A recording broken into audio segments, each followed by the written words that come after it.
सभी को नमस्कार। भारत के भूगोल की कक्षा में आपका पुनः स्वागत है। भारतीय मिट्टियों का सामान्य अध्ययन हमने किया, जिससे कि मृदा निर्माण और विभिन्न कारक जो मृदा निर्माण की प्रक्रियाओं को प्रभावित करते हैं, साथ ही मृदा संरचना, मृदा के पार्श्विका, उन सब चीज़ों का अध्ययन हमने किया, जिससे कि किसी भी क्षेत्र की मृदा जो निर्माण की जो प्रक्रियाएं होती हैं, जलवायु जो कारक उसको किस तरह से प्रभावित करते हैं, उच्चावचों का क्या प्रभाव पड़ता है, भूगर्भिक जो संरचनाएं होती हैं, जो चट्टानें होती हैं, उनका मृदा की भौतिक और रासायनिक संरचनाओं पर क्या प्रभाव पड़ता है, इन सब चीज़ों का अध्ययन हमने पूर्व के वीडियो में किया। आज हम उन आधारों को लेते हुए भारत के संदर्भ में जब हम अध्ययन करते हैं, तो जो हमने भूगर्भिक संरचना भारत का अध्ययन किया था, उसको हमें यहाँ आधार लेना होगा और उस आधार पे भारत के अंदर जो विभिन्न कालक्रम की जो चट्टानें विभिन्न स्थानों पर देखने को मिलती हैं, जैसे कि हमने कहा प्रायद्वीपीय भारत के अंदर पुरातन काल की जो चट्टानें हैं, आर्कियन टाइम पीरियड की जो चट्टानें हैं, वो यहाँ मिलती हैं, क्योंकि ये जो भूभाग है गोंडवाना लैंड का भाग रहा है। लेकिन जब हिमालय की बात करते हैं, हमारा जो विशाल मैदान की बात करते हैं, तो वहाँ पे तृतीयक और चतुर्थ जो एरा है, उस समय की यहाँ पर नवीन जो चट्टानें हैं वो दृष्टिगत होती हैं। साथ ही विभिन्न क्षेत्रों के अंदर जो पाया जाने वाला जो भौगोलिक जो स्ट्रक्चर है, वहाँ बहने वाली जो नदियाँ हैं, वहाँ उन क्षेत्रों के अंदर पाई जाने वाली जो वनस्पति है, उन सब चीज़ों का प्रभाव भी मृदाओं के वितरण और उनमें पाई जाने वाली जो विभिन्नताएं हैं उनके ऊपर दृष्टिगत होता है। इन सब चीज़ों के कारकों को आधार मानते हुए भारत में भारतीय कृषि अनुसंधान परिषद, Indian council of agriculture research ने भारत की जो मृदाओं को 8 भागों के अंदर वर्गीकृत किया। अब उन 8 भागों को वर्गीकृत के आधार पर ही इन मृदाओं का हम विस्तृत अध्ययन करेंगे। जैसा कि हमने कहा कि चट्टानों की संरचना और वितरण में विविधता तथा जलवायु में अंतर के कारण मृदा के वितरण व प्रकार में पर्याप्त विविधता पाई जाती है, और भारतीय कृषि अनुसंधान परिषद ने भारतीय मिट्टियों को 8 वर्गों में विभाजित किया है। ये जो 8 जो मिट्टियाँ हैं, उसमें जलोढ़ मिट्टी, काली मिट्टी, लाल मिट्टी, लेटेराइट मिट्टी, पर्वतीय मिट्टी, मरुस्थलीय मिट्टी, लवणीय और पिट्ट या जैविक मिट्टी। अब यहाँ कुछ ऐसे संक्रमण क्षेत्र भी मिलते हैं इन मृदाओं के अलावा, क्योंकि भारतीय जो कृषि अनुसंधान परिषद है, उसने इन मुख्य भागों के अलावा इनका सब डिवीज़न भी किया था। उन सब डिविजन्स पे हम नहीं जाकर इन विस्तृत रूप से जो मृदाएं पाई जाती हैं उनका ही हम यहाँ पर अध्ययन कर रहे हैं। तो उसके अंदर जब इन 8 मृदाओं का हम विस्तृत अध्ययन करते हैं, उससे पहले भारत के मानचित्र के ऊपर हम उन मृदाओं के वितरण के ऊपर एक नज़र डालना उसको हम उचित मानेंगे, क्योंकि उससे हमें ये आइडिया हो जाता है कि मैप के माध्यम से कि उनका जो वितरण है भारत के किन किन क्षेत्रों के ऊपर देखने को मिलता है। कुछ मृदाएं एक दूसरे से मिक्स हो जाती हैं, जहाँ काली मृदाएं मिलती हैं वही क्षेत्र जो है लाल मिट्टी का एरिया भी है, और उन्हीं संक्रमण क्षेत्रों के अंदर लाल और पीली मिट्टी जैसी मिट्टियाँ भी देखने को मिलती हैं। वहीं जहाँ लाल और पीली या लाल मिट्टियाँ पीली मिलती हैं, वहीं के उच्च उच्चावच वाले पर्वतीय क्षेत्रों के ऊपर लेटेराइट टाइप की जो मिट्टियाँ हैं उनका वितरण भी देखने को मिलता है। अब यहाँ इस मानचित्र में हम देखें तो एक एक स्लाइड, इसी स्लाइड के अंदर हम देख रहे हैं कि यहाँ हमने डेजर्ट सोइल लिखा है जो राजस्थान का पश्चिमी भाग है। वहीं पे हमने यहाँ ऑरेंज कलर से दिखाया है कि रेड एंड ब्लैक सोइल्स हैं, जो स्पॉट्स के रूप में उन एरियाज में देखने को मिल रही है जाती, जहाँ पर ब्लैक और जो रेड सोइल्स है उनका एक संक्रमण क्षेत्र देखने को मिलता है। दूसरा जो मैप है उसके अंदर हम देखें, ये तो हमने बात की डेजर्ट सोइल की, और इसके अलावा जो दूसरा जो स्लाइड हमने देखी उसके अंदर हमने कहा कि रेड सोइल, तो ये जो यही भी ऑरेंज कलर से हमने रेड सोइल को यहाँ पे दृष्टिगत किया है। ये वाला जो एरिया है ये सारा रेड और सोइल, और यहाँ हमने जो बात की ये वाली डेजर्टिक सोइल है, ये ऑरेंज जो कलर है ये रेड एंड ब्लैक सोइल को दिखा रहा है, और जो ग्रीन जो हमने दिखाया है ये इस स्लाइड के अंदर ये लेटेराइट सोइल्स को जो ईस्ट और वेस्ट कोस्ट के जो उच्च पर्वतीय क्षेत्र है वहाँ पर देखने को मिलती है। तीसरा जो मानचित्र हमने यहाँ पे आपको दिखाया है उसके अंदर जो भारत का विशाल मैदान है और तटवर्ती क्षेत्र है, जिसमें पूर्वी तटवर्ती क्षेत्रों के ऊपर और पश्चिम तटवर्ती क्षेत्र के अंदर भी देखने को मिलता है, लेकिन उतना वितरण देखने को नहीं मिलता। ये अलुवियल सॉइल को यहाँ पर दृष्टिगत करता है। चौथा जो मानचित्र है उसके अंदर जो एक तरह का मरुस्थलीय मिट्टी और ब्लैक सॉइल और ब्लैक और रेड सॉइल एक दूसरे को पृथक करता है, तो ये आपके ग्रे और ब्राउन सॉइल को दिखाता है। तो ये हमारे ग्रे और ब्लैक सॉइल को, और यहाँ आपके पर्वतीय जो मृदाएं हैं, माउंटेन जो सॉइल है उनको, और वहीं पर जो उच्च जहाँ पर ग्लेशियर्स देखने को मिलते हैं वहाँ स्नोफील्ड्स के रूप में भी वहाँ देखने को मिलता है। अभी इन्हीं जो चीज़ों का अगर हम एक मैप में देखें, ये मैप जितना अच्छे से हम इसको स्टडी करेंगे उतना ही हमारे लिए आगे जो मृदाएं हैं उनके वितरण को समझना आसान होगा। ये इंडेक्स दिया हुआ है। भूगोल के विद्यार्थियों को ये पता होना चाहिए कि जब भी हम मानचित्र के अंदर कोई चीज़ शो करते हैं तो साइड के अंदर हमें एक इंडेक्स बनाना होता है, क्योंकि ये दिखाना ज़रूरी होता है, क्योंकि इंडेक्स से ही इंडिकेट करते हैं हम चीज़ों को, और उसी इंडिकेशन के आधार पे हम उसके वितरण को पहचान सकते हैं, आइडेंटिफाई कर सकते हैं। अब यहाँ इस मानचित्र में अब इस इंडेक्स के आधार पे हम देखें तो ये वाला जो एरिया है ये सारा ब्लैक सॉइल को शो कर रहा है। अब ये ब्लैक सॉइल को शो कर रहा है। ये येलो वाला जो एरिया है ये सारा जो लाल जो मृदा है उसको शो कर रहा है। साथ ही जो येलो वाला जो एरिया है ये वाला, ये तटवर्ती क्षेत्रों की तरफ हम जा रहे हैं, यहाँ तक जा रहे हैं, ये सारा जो जलोढ़ या अलुवियल सॉइल है उसको दिखा रहा है। और ये जो स्पॉट्स में रेड रेड कलर के जो एरियाज़ हैं इस नक्शे के अंदर जो मैंने अंडरलाइन किए हैं, ये सब जो है रेड एंड येलो सॉइल को दिखाते हैं। और यहाँ इनके साथ साथ ये जो एरियाज़ हैं ऊपर की तरफ, हिमालय की तरफ हम जाएं तो ये माउंटेनियस जो माउंटेन वाली जो सॉइल है उसको दिखाते हैं। यहीं पे जो स्नोफील्ड्स हैं जहाँ पे ग्लेशियर्स हैं, स्पार ग्लेशियर है, सियाचिन ग्लेशियर है, गंगोत्री ग्लेशियर है, यमुनोत्री ग्लेशियर्स है, तो वहाँ पर जो स्नोफील्ड्स को हम यहाँ शो कर पा रहे हैं। जैसा कि मैंने आपको यहाँ बताया, ये वाला जो एरिया है ये ग्रे एंड ब्राउन सॉइल को दिखाता है। यूपीएससी की परीक्षा के अंदर जो पहले सब्जेक्ट हुआ करता था प्रीलिम्स में, तब इस तरह के इसी चीज़ को उन्होंने नक्शे में उठा के ये पूछ लिया था कि ये जो एरिया है, ये वाला जो एरिया है, ये किस तरह की मृदा को दिखाता है, रिप्रेजेंट करता है। तो एक ग्रे एंड ब्राउन सॉइल को, ये पुस्तकों में नहीं मिलता कई बार, लेकिन जो आप एटलस की स्टडी करते हैं, एटलस के माध्यम से आप पढ़ने की कोशिश करते हैं, तो वो चीज़ें बिल्कुल आपको क्लियरली समझ में आती हैं।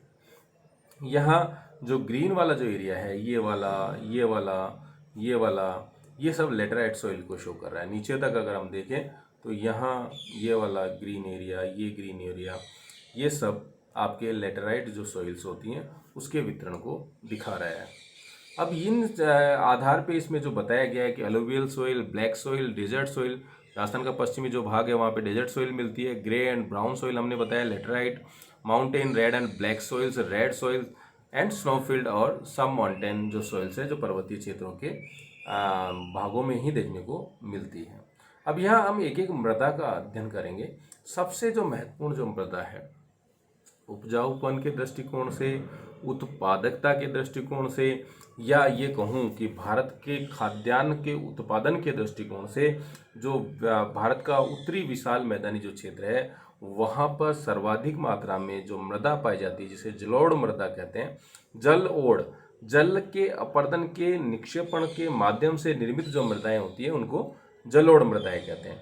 अगर इसके वितरण की अगर हम बात करें तो वितरण के दृष्टिकोण से उत्तर का जो वृहद विशाल मैदानी क्षेत्र है वहाँ पर, और तटवर्ती जो मैदानी क्षेत्र है वहाँ पर जो जलोढ़ मृदाएं हैं उसका वितरण ज़्यादा देखने को मिलता है।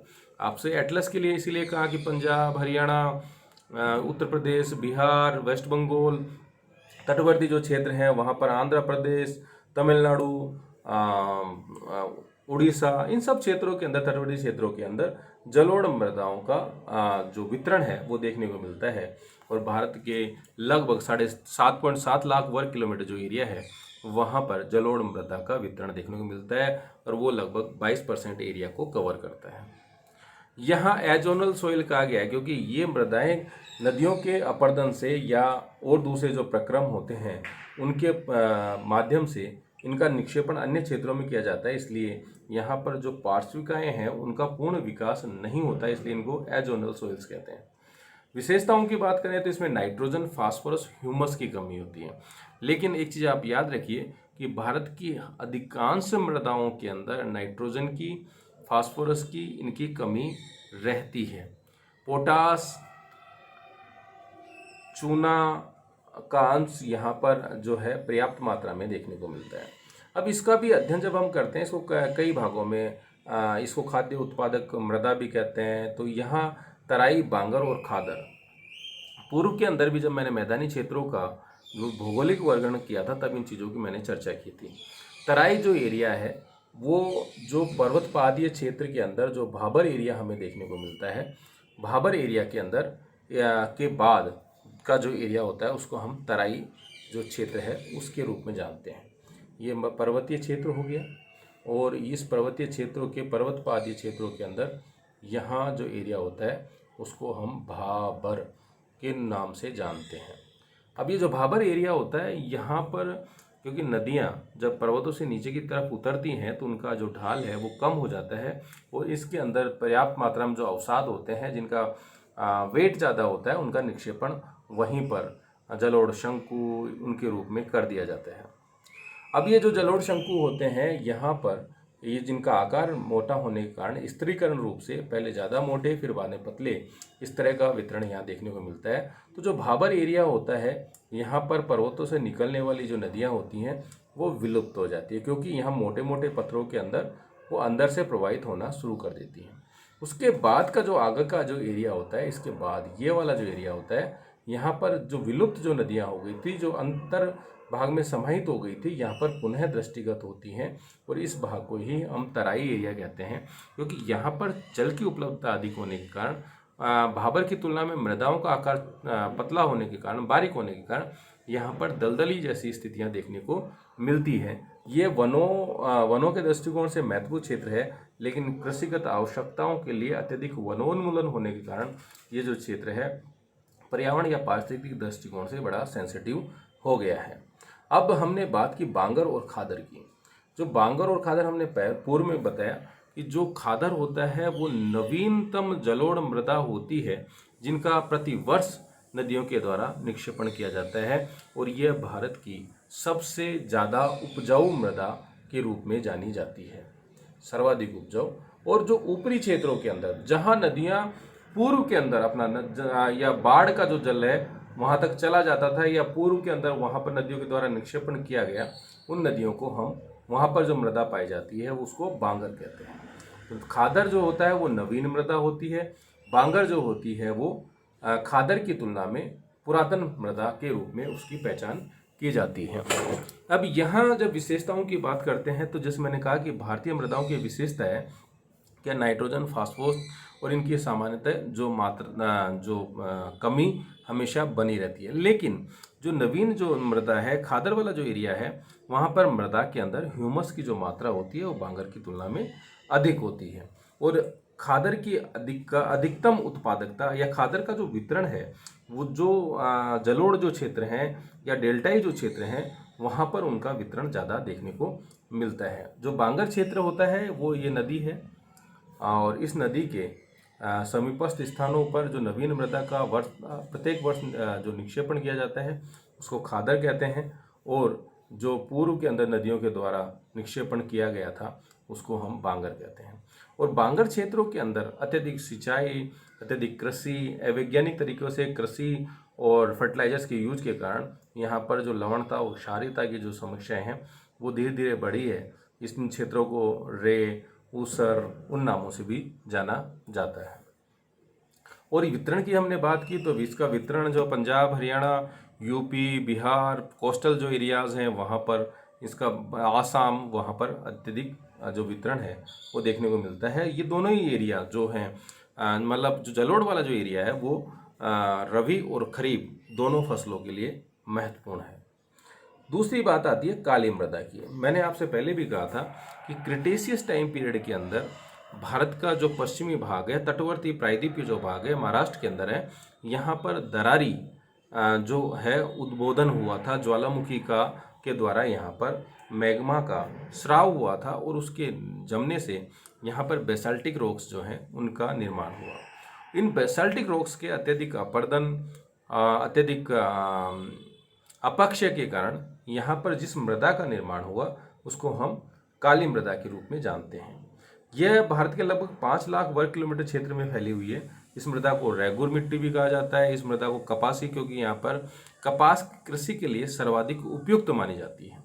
मृदा का रंग काला इसलिए होता है क्योंकि इसमें लोहे के एल्यूमिनियम लोहा होता है, एल्यूमिनियम के टिटानी फेरस मैग्नेटाइट्स के कारण भी इस तरह का देखने, मतलब इस तरह की जो संरचनाएं हैं, खनिजों की संरचनाएं हैं, वो इसके को ब्लैक रूप देती है। एक बार यूपीएससी में ये सवाल पूछा गया है कि ये किस कारण से मृदा का रंग काला होता है, और उन्होंने ऑप्शन दिया था टिटानी फेरस। तो इस तरह की चीज़ होती हैं। एल्यूमिनियम के जो टिटानी फेरस है वो मृदा के ब्लैक कलर के लिए रेस्पॉन्सिबल होते हैं, और इसके लिए कहा जाता है जो काली मृदा होती है ये स्वतः जुताई करती है, क्योंकि ये मृदा काली होती है, चिकनी होती है, इसके अंदर जो जल धारण करने की जो क्षमताएं होती हैं वो अधिक होती हैं, और जब इसके अंदर जल की पर्याप्त मात्रा होती है तो ये जो मिट्टी होती है चिकनी, ये गीली हो जाती है, और जब जैसे जैसे इसके अंदर मृदा या आर्द्रता की कमी होने लग जाती है, उस स्थिति में ये मृदाओं के अंदर दरारें, लंबी लंबी दरारें पड़ जाती हैं। इसलिए कहा जाता है कि ये मृदाएं स्वयं की जुताई स्वयं के द्वारा ही कर लेती हैं। क्योंकि ये जो ब्लैक सॉइल होती है इसमें आर्द्रता धारण करने की क्षमता अधिक होती है, इसलिए एक तरह से यहाँ पे जो वर्षा आधारित जो फसलें हैं उसकी जो संभावनाएं हैं वो अधिक देखने को मिलती है। लेकिन इन मृदाओं में लोहा, एल्यूमिनियम, मैग्नीशियम, चूने की मात्रा पर्याप्त मात्रा में देखने को मिलती है। अब वितरण की अगर हम बात करें तो जैसे मैंने बताया इस एटलस में कि ये वाला जो एरिया है ये सारा ये वाला किसको दिखा रहा है, आपके ब्लैक सोइल को। अब इसका वितरण हम देखें तो हमें रटना नहीं है, चीज़ों को रटना नहीं है। इस नक्शे से हम देखें इसका वितरण गुजरात, आपके राजस्थान के दक्षिण मालवा का पठार वाला जो एरिया है वो, आपके मध्य प्रदेश, महाराष्ट्र, कर्नाटका, आंध्र प्रदेश, तो इस तरह से अब नक्शे के माध्यम से उसके वितरण को हम देख पाते हैं। तो ये जो कपास की कृषि के लिए सर्वाधिक उपयुक्त मृदा के रूप में भी इसकी जाना जाता है। अब आता है लाल एवं पीली मिट्टी। भारत का जो प्रायद्वीपीय भाग है, जो कि मैंने कहा कि पुरातन चट्टानों से बना है, आर्कियन टाइम पीरियड की चट्टानें हैं, इनके लंबे समय तक अपक्षय के कारण, अपर्दन के कारण जिस मृदा का जो निर्माण हुआ उसको हम लाल एवं पीली मिट्टी के रूप से जानते हैं। अब इसका रंग लाल क्यों होता है? क्योंकि इन चट्टानों के अंदर लोहे के ऑक्साइड्स की मात्रा ज़्यादा थी, और लोहे के ऑक्साइड्स की मात्रा ज़्यादा होने के कारण इनका जो रंग है वो लाल या लाल पीला जैसा दृष्टिगत होता है। वितरण की हम बात करें तो ये लगभग 5.18 लाख वर्ग किलोमीटर क्षेत्र के अंदर इसका विस्तार है। ग्रेनाइट, नीस व शिस्ट जैसे रूपांतरित चट्टानों के विखंडन और वियोजन दोनों प्रक्रियाओं को यहाँ शामिल करेंगे। और लाल रंग जो होता है लोहे के ऑक्साइड की जो उपस्थिति है उसके कारण होता है। नाइट्रोजन, फास्फोरस व ह्यूमस की कमी है। मोटे अनाज, दलहन, तिलहन की कृषि, रबड़ और कवा के बागान जो कर्नाटक और तमिलनाडु में मिलते हैं, वहाँ पर लाल और जो पीली मिट्टी है उसका वितरण ज़्यादा देखने को मिलता है। पश्चिम घाट के गिरिपद पर्वतपादीय जो क्षेत्र हैं वहाँ पर जो लाल जो लोमी सॉइल होती है, लाल दोमट मिट्टी होती है, जो लाल पीली मिट्टी की तुलना में अधिक प्रोडक्टिव होती है, उसका वितरण देखने को मिलता है। अब यहाँ इसी एटलस में फिर हम पुनः देखना चाहेंगे तो ये सारा जो एरिया है, ये सारा जो एरिया है, ये येलो एक्सिस में दिखाया गया है, ये लाल और पीली मिट्टी के वितरण को दृष्टिगत करता है। अभी आप देखें प्रायद्वीप के अधिकांश जो राज्य हैं, कर्नाटक, केरल, तमिलनाडु, आंध्र प्रदेश, तेलंगाना, छत्तीसगढ़, उड़ीसा, इवन जो बिहार का दक्षिणी भाग, यूपी के कुछ भाग, सब जगह पे, या मध्य प्रदेश का पूर्वी भाग, तो वहाँ पर सब जगह जो मृदा जिसका वितरण देखने को मिलता है वो लाल और पीली मृदा है। अब इसके बाद लाल और पीली मृदा की थोड़ी विशेषताओं की हम बात कर लें तो मैंने जैसे बताया कि लाल और जो पीली मिट्टी है ये इन जिलों में मिलती है, जैसे मैंने एटलस से हमने देखा। और अब हम बात करते हैं लेटराइट सोइल की। ये एक लेटराइट जो सोइल है एक बड़ा मानसूनी जो जलवायु वाले जो क्षेत्र होते हैं उनके लिए, उन क्षेत्रों में पाई जाने वाली एक स्पेसिफिक टाइप की मृदा है, जिसके अंदर आर्द्रता और शुष्क जो मौसम है एक दूसरे के बाद क्रमिक रूप से आते हैं। उन क्षेत्रों के अंदर इस तरह की जो पर्वतीय जो क्षेत्र होते हैं वहाँ पर देखने को मिलती है। 200 सेंटीमीटर से अधिक वाले जो क्षेत्र होते हैं वहाँ लेटराइट जो चट्टानें होती हैं उनकी निक्षालन, लीचिंग, यानी ऊपर से नीचे की तरफ पदार्थों का संचरण होना, इसमें से जब आर्द्रता की मात्रा ज़्यादा होती है, वर्षा के बाद पानी के साथ सिलिका व चूना जो अंश है वो लीचिंग हो जाती है, पिघल कर निकल जाते हैं, और जो शेष जो मृदा बचती है उसमें लोहे व एल्यूमिनियम के यौगिक बचे रहते हैं। ये तो यहाँ जो मृदाओं का निर्माण होता है सिलिका व चूना के पृथक्करण मानसूनी क्षेत्रों के अंदर, उसको हम लेटराइट सॉइल कहते हैं। यह भारत के 1.26 लाख वर्ग किलोमीटर क्षेत्र पर इसका 1.26 लाख वर्ग किलोमीटर क्षेत्र पर इसका विस्तार देखने को मिलता है। ये स्थानबद्ध मिट्टी है, यानी कि उन पर्टिकुलर क्षेत्र के अंदर जो पाई जाने वाली चट्टानों के विघटन और वियोजन के द्वारा इस मिट्टी का निर्माण हुआ। इसमें चूना, नाइट्रोजन, पोटास, ह्यूमस की कमी होती है, और यह भी जो है लेटराइट सॉइल भी लाल मिट्टी का विशिष्ट प्रकार है जो मानसून जलवायु की विशिष्टता को दिखाता है, जहाँ पर शुष्कता और आर्द्रता के मौसम क्रमिक रूप से आते हैं। वितरण की बात करें तो सबसे ज़्यादा विस्तार जो है राज्य के दृष्टिकोण से केरल में है। पूर्वी पश्चिमी घाट, राजमहल की पहाड़ियाँ, कर्नाटक के कुछ क्षेत्र, उड़ीसा के पठारी भाग, छोटा नागपुर पठार, आसाम के कुछ क्षेत्र, मेघालय, यहाँ पर जो लेटराइट सॉइल है उसका वितरण हमें देखने को मिलता है। यहाँ हम देखें लेटराइट सॉइल तो ग्रीन जो शेड है वहाँ पर ये मेघालय, ये आसाम, यहाँ पर ये छोटे छोटे जो वेस्ट बंगाल वाला एरिया है ये छोटे डोटेड उसमें, तो यहाँ जो है जो लेटराइट सॉइल है उसका वितरण हम देख पा रहे हैं यहाँ। तो ये यहाँ पर लेटराइट सॉइल का तो एक तरह से मानसूनी जलवायु की एक विशिष्ट प्रकार की जो मृदा है जो देखने को मिलती है, और इसके अंदर लोहा और एल्यूमिनियम की जो प्रधानता है वो ज़्यादा होती है, जबकि इसके अंदर सिलिका व चूना लीचिंग की निक्षालन की प्रक्रिया के द्वारा बहकर निकल जाता है। ये बहुत ज़्यादा प्रोडक्टिव नहीं होती है। लेटराइट जो मृदा होती है इसकी जो उत्पादकता होती है वो बहुत ज़्यादा नहीं होती है, लेकिन जो पर्वतीय क्षेत्र होते हैं जहाँ पर जो कृषि की जाती है, चाहे वो प्लांटेशन एग्रीकल्चर करो, उन क्षेत्रों के अंदर लेटराइट जो मिट्टी है उसकी विशेष भूमिका होती है। पर्वतीय मिट्टियों की बात करें तो भारत के अंदर उत्तरी भारत में देख लीजिए, दक्षिण भारत में भी देख लीजिए, विभिन्न क्षेत्रों के अंदर पर्वतीय मिट्टियाँ पाई जाती है। इनको वनीय मिट्टियाँ भी कहते हैं, क्योंकि इन क्षेत्रों के अंदर वनों का जो वितरण है या उन वनों का जो संकेंद्रण है काफ़ी बड़े एरिया के ऊपर देखने को मिलता है। विस्तार की बात करें तो 2.85 लाख वर्ग किलोमीटर क्षेत्र में है। ये मृदा की पतली परत है, क्योंकि पर्वतीय मिट्टी है और वहाँ पर ढाल अधिक होने के कारण जो मिट्टी का निर्माण होता है वो गुरुत्वाकर्षण के कारण नीचे की तरफ मोबिलिटी करती है, और उसके कारण यहाँ इन क्षेत्रों के अंदर जो मिट्टी की जो परत होती है वो काफ़ी पतली हो जाती है। इसके अंदर पोटास, फास्फोरस और चूने की कमी होती है, लेकिन जो जीवांश होता है वो काफ़ी मात्रा में होता है, लेकिन उसका प्रॉपर जो है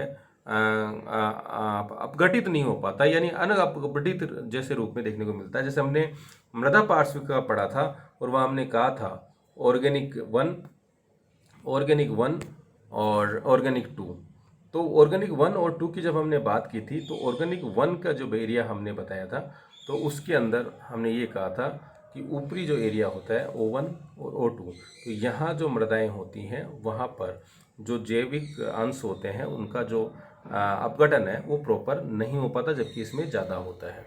यही बात यहाँ पर इस मृदा के साथ पर्वतीय जो मृदा है वो देखने को मिलती है कि यहाँ जो जीवांश होता है उनका पूरी तरह जो अपघटन होता है वो नहीं हो पाता। ये अनघटित रूप में जो जीवांश है उसकी मात्रा ज़्यादा देखने को मृदा के ढालों पर होने के कारण ये बागाती कृषि के लिए चाय, कौवा, मसाला, फल आदि के लिए उपयोगी है। जनजातियों द्वारा यहाँ झूमिंग कृषि की जाती है। झूमिंग जो कृषि होती है वो एक स्थानांतरित कृषि है, जिसमें ये मुख्यतः जो आपके भारत के नॉर्थ ईस्ट वाला जो पार्ट है वहाँ इसको झूमिंग कहा जाता है। भारत के अलग अलग क्षेत्रों में इसको अलग अलग वालरा तो उस तरह के नाम से हम जानते हैं, लेकिन इसकी विशेषता ये है कि ये स्थायी कृषि नहीं होती। इसके अंदर जो एरियाज़ के अंदर जो कृषि करते हैं वो 1-2 वर्ष तक उसके अंदर जो है फसलों का उत्पादन करते हैं। जब उसकी उत्पादकता कम हो जाती है उसको छोड़कर अन्यत्र जो भाग है वहाँ पर वो कृषि करना शुरू कर देते हैं। तो जनजातीय क्षेत्रों के अंदर इस तरह की कृषि की विशेषताएं अधिक देखने को मिलती है। और यहाँ अत्यधिक वनोन्मूलन के कारण भूमि के क्षरण की समस्या, क्योंकि ये जो लेटराइट सॉइल वाले जो एरियाज़ होते हैं वो या पर्वतीय जो मृदा वाले जो एरियाज़ होते हैं वो वनों के दृष्टिकोण से महत्वपूर्ण होते हैं। तो यहाँ पर वनोन्मूलन की जो घटनाएं हैं वो तेज़ी से बढ़ी है। मरुस्थलीय मिट्टी की बात करें तो राजस्थान का जो पश्चिमी भाग है वहाँ पर जो मरुस्थलीय जो मृदा है उसका विस्तार ज़्यादा देखने को मिलता है, लगभग 1.42 लाख वर्ग किलोमीटर में, और ये बलुई टाइप की होती है। नाइट्रोजन, ह्यूमस की कमी होती है, लोहा और फास्फोरस पर्याप्त मात्रा में होता है। जब हमने मृदा की संरचनाओं के संगठन की बात की थी तो हमने मृदा घोल की भी बात की थी और मृदा वायुमंडल की भी बात की थी। तो जो मरुस्थलीय मृदाएं होती हैं उसमें जल में आर्द्रता की मात्रा कम होती है। इसका मतलब ये हुआ कि इन मृदाओं के अंदर जो वायु की जो मात्रा है, जल की कमी होने से वायु की मात्रा ज़्यादा देखने को मिलती है। तो इस तरह की चीज़ें, और लोहा फास्फोरस में पर्याप्त मात्रा में होता है। यदि जल की उपलब्धता पर्याप्त मात्रा में हो तो इन क्षेत्रों की कृषि उत्पादकता अच्छी देखने को मिलती है। राजस्थान के संदर्भ में पश्चिमी राजस्थान के अंदर इंदिरा गांधी कैनाल आने के बाद इन क्षेत्रों की जो कृषिगत उत्पादकता या जो बलुई जो मृदा थी उसकी उत्पादकता अच्छी देखने को मिली है। अब नेक्स्ट जो मृदा है वो उसको आप लवणीय कह लीजिए, क्षारीय कह लीजिए, नमकीन मृदा कह लीजिए। और ये जो मृदा है, जैसे मैंने कहा कि जो जो खादर और बांगर में जो बांगर वाला जो एरिया होता है वहाँ पर अत्यधिक सिंचाई, अत्यधिक फर्टिलाइजर्स के यूज के कारण वहाँ की उत्पादकता कम हो गई है। तो वहाँ की जो मृदा है उसको रेह या ऊसर के नाम से भी जाना जाता है। इन क्षेत्रों के अंदर जहाँ जल की निकासी प्रॉपर नहीं होती, अत्यधिक सिंचाई की जाती है, से वहाँ कैपिलरी जो क्रिया है वो प्रभावित होती है। और कैपिलरी रिएक्शन के कारण जमीन के अंदर यहाँ हमने भूमि ले ली, इसके अंदर अत्यधिक सिंचाई कर दी, सिंचाई करने के कारण पानी नीचे ज़्यादा नहीं जा पाता, तो वाटर लॉगिंग की स्थिति देखने को मिल जाती है। और यहाँ से जो पानी पुनः ऊपर की तरफ आता है तो मृदा के अंदर उपस्थित जो खनिज पदार्थ हैं उनका निक्षेपण धरातल के ऊपर देखने को मिलता है। तो इन कैपिलरी क्रियाओं के कारण पृथ्वी के ऊपरी भागों में सोडियम, कैल्शियम, मैग्नीशियम, ये लवण है उनकी मात्रा बढ़ जाती है और मृदा की जो लवणता है वो भी बढ़ जाती है, जिसके कारण जो मृदा है उसकी उर्वरकता नकारात्मक रूप से प्रभावित होती है। तटीय जो क्षेत्र है जहाँ ज्वारीय जल तटीय क्षेत्रों तक आ जाता है तो समुद्री जो जल होता है उसमें सोडियम क्लोराइड की मात्रा ज़्यादा होती है, मैग्नीशियम क्लोराइड होता है, उसके कारण भी तटवर्ती क्षेत्रों के अंदर मृदा में लवणता की जो मात्रा है वो ज़्यादा देखने को मिलती है। नमकीन मृदा या क्षारीय मृदा में क्या अंतर होता है? तो जो नमकीन जो मृदाएं होती हैं उसमें सोडियम क्लोराइड और सोडियम सल्फेट की मात्रा ज़्यादा होती है, जबकि जो क्षारीय मृदा होती है उसमें सोडियम बाइकार्बोनेट की मात्रा ज़्यादा होती है, जैसा कि हम इस स्लाइड में देख पा रहे हैं। अब यहाँ क्योंकि मैंने कहा कि यहाँ पर अत्यधिक सिंचाई के कारण कह लीजिए, पानी की अधिक उपलब्धता के कारण कह लीजिए, यहाँ मृदा के ऊपरी भागों के अंदर सोडियम, कैल्शियम और मैग्नीशियम के निक्षेपण के कारण, जैसे गाँवों में भी कहते हैं कि अत्यधिक सिंचाई के कारण जो खेत होते हैं उसके अंदर खारवा जम जाता है। वो खारवा कुछ नहीं है, वो पृथ्वी के आंतरिक भाग से अत्यधिक सिंचाई करने के कारण जो लवण मृदा के ऊपरी भाग में आकर जम जाते हैं उसी को जो है हम लवणता के बढ़ने की प्रक्रिया कहते हैं। और ये जो मृदाएं होती हैं वो अनउपजाऊ होते हैं। तटीय क्षेत्रों में इन क्षेत्रों के अंदर फिर भी नारियल और ताड़ की जो कृषि है वो की जाती है। अब यहाँ बात आती है कि जो यूपी है उसके अंदर जो ये क्षारीय और नमकीन जो मृदाएं होती हैं उनको यूपी में रे या ऊसर के नाम से जाना जाता है। तो ये विभिन्न प्रतियोगी परीक्षाओं में आपके लिए बहुत महत्वपूर्ण हो जाता है कि जैसे यूपी में रे और ऊसर, हरियाणा के अंदर कल्लर या थूर के नाम से जाना जाता है, बिहार में चौपान के नाम से, गुजरात में खार या लोपा के नाम से जाना जाता है, खार के नाम से राजस्थान में भी इस चीज़ों को पहचानी जाती है। केरल जो है वहाँ पर खारी, ये भी जो मृदा होती है केरल के अंदर, उसमें मृदा के अंदर जब चूने की मात्रा ज़्यादा होती है तो उस मृदाओं को कारी के नाम से वहाँ पर जाना जाता है। इस मृदाओं में भी क्या होता है, नाइट्रोजन की कमी होती है। अब इस मृदा को या ये, क्योंकि ये जो मृदाएं होती हैं जो लवणता, क्षारीयता के जो प्रभाव हमें यहाँ देखने को मिलते हैं वो उसके लिए जिम्मेदार जो है वो मनुष्य होता है। इसके कारण या तो हो सकता है अत्यधिक सिंचाई उन्होंने की, या ये भी हो सकता है कि उन्होंने अत्यधिक फर्टिलाइजर्स का यूज लिया और उन फर्टिलाइजरों के लगातार लंबे समय तक उपयोग लेने से उस मृदा की जो उर्वरक क्षमता कम हो जाती है और लवणता या क्षारीयता की मात्रा ज़्यादा हो जाती है। तो इन क्षेत्रों के अंदर इस समस्या को दूर करने के लिए या तो ये हो कि खेतों के अंदर जो जल प्लवनता की समस्या है, जल की मात्रा ज़्यादा है, उसकी निकासी प्रॉपर हो, या इनमें जब समस्या हो ही गई, अल्कलिनिटी या क्षारीयता की समस्या हो ही गई, तो जिप्सम का जो उपयोग करके भी उसकी उत्पादकता को पुनः प्राप्त किया जा सकता है। साथ ही वनों का या घास के द्वारा उसके अंदर जमाव करके इस तरह की उत्पादकता को हम बढ़ा सकते हैं। तो ये चीज़ भी हमें यहाँ देखने को मिलती है। जैसे हमने लिखा, जिप्सम, हरी घास, उत्तम जल निकासी, खेत में जल भराव को बाहर निकालना, वैज्ञानिक सिंचाई करना, जल रिसाव को रोककर उक्त जो मृदाएं होती हैं जिसमें लवणता और क्षारीयता की समस्याएं देखने को मिलती है उसको हम सुधार सकते हैं। सबसे जो ये जो नवीन मृदाएं हैं मिट्टी निर्माण की प्रक्रिया के अंदर है, जहाँ पर वनों या वनस्पति का ज़्यादा क्षेत्र देखने को मिलता है, वहाँ पे पिट या जैविक जो मृदा है उसका विस्तार ज़्यादातर देखने को मिलता है। जो वो 1 लाख वर्ग किलोमीटर इसका विस्तार, दलदली क्षेत्रों में जैविक पदार्थों के अत्यधिक जमाव से काली, भारी व अम्लीय टेंडेंसी होती है इनकी। केरल में इस प्रकार की मिट्टी में जो होता है उसके अंदर जो पिट सॉइल होती है, मैंने जब वहाँ भी कहा कि चूने की मात्रा ज़्यादा हो जाती है, तो इस तरह की मृदा को केरल में कारी नाम से जाना जाता है। इनकी उर्वरक शक्ति काफ़ी कम होती है क्योंकि इसमें पोटास हो और फास्फेट सबकी ही कमी देखने को मिलती है। वितरण देखें तो केरल का अलेप्पी जिला, यूपी का अल्मोड़ा, सुंदरबन वेस्ट बंगाल में, और जो लोअर जो डेल्टाइज एरियाज होते हैं वहाँ पर इस तरह की जो मृदा है हमें देखने को मिलती है। तो इस प्रकार हम देख रहे हैं कि भारत के अंदर जो विभिन्न क्षेत्रों के अंदर जो मृदाएं देखने को मिलती हैं उसके ऊपर स्थानिक जो चट्टानें हैं उनके साथ साथ उन क्षेत्रों में पाई जाने वाली जो वनस्पति, साथ ही जलवायु के अंदर पाए जाने वाले विविधताओं का भी अत्यधिक प्रभाव देखने को मिलता है। तो इस तरह से हमने मोटा मोटा भारतीय जो मृदाएं हैं उसका हमने यहाँ अध्ययन किया। और जैसे कि मैंने कहा कि शुरू में एक नक्शे के माध्यम से, तो आपको मैं बार बार कहता हूँ कि एटलस एक ऐसी चीज़ है ज्योग्राफी के स्टूडेंट के लिए, बिना उसके आप अध्ययन की कल्पना नहीं कर सकते। अब यहाँ इस नक्शे के अंदर भारत के में जो पाई जाने वाली विभिन्न जो मिट्टियाँ हैं उसके वितरण की हमने बात की। यहाँ जैसे मैंने ये रेड जो दिखाया आपको, ये आपसे कई बार पूछ लिया जाता है, एटलस के अंदर इसके वितरण को दिखा दिया जाता है और आपसे पूछ लिया जाता है कि ये कौन सी मृदा है। तो इस तरह के जो सवाल हैं उनके लिए भी हमें प्रिपेयर रहना चाहिए। और ये न केवल हमारे लिए सब्जेक्ट के दृष्टिकोण से, लेकिन जो विभिन्न प्रतियोगी परीक्षाओं के अंदर जो जीके के जो सवाल पूछे जाते हैं, और विगत कुछ वर्षों में जो मैंने देखा है कि भूगोल से सबसे ज़्यादा सवाल पूछे जाते हैं, चाहे वो कंटेम्प्रेरी इश्यूज से जोड़ के देख लीजिए या आपके जो भी आर्थिक गतिविधियां संपादित हो रही हैं वो देख लीजिए, पारिस्थितिक दृष्टिकोण से देख लीजिए, पर्यावरणीय दृष्टिकोण से देख लीजिए। तो इसलिए भूगोल का जो महत्व है निरंतर बढ़ रहा है। इसलिए इस अध्याय को एक बार आप पुस्तक से पढ़िए, फिर एटलस को भी आप देखिए, आपको निश्चित रूप से समझ में आएगा। धन्यवाद।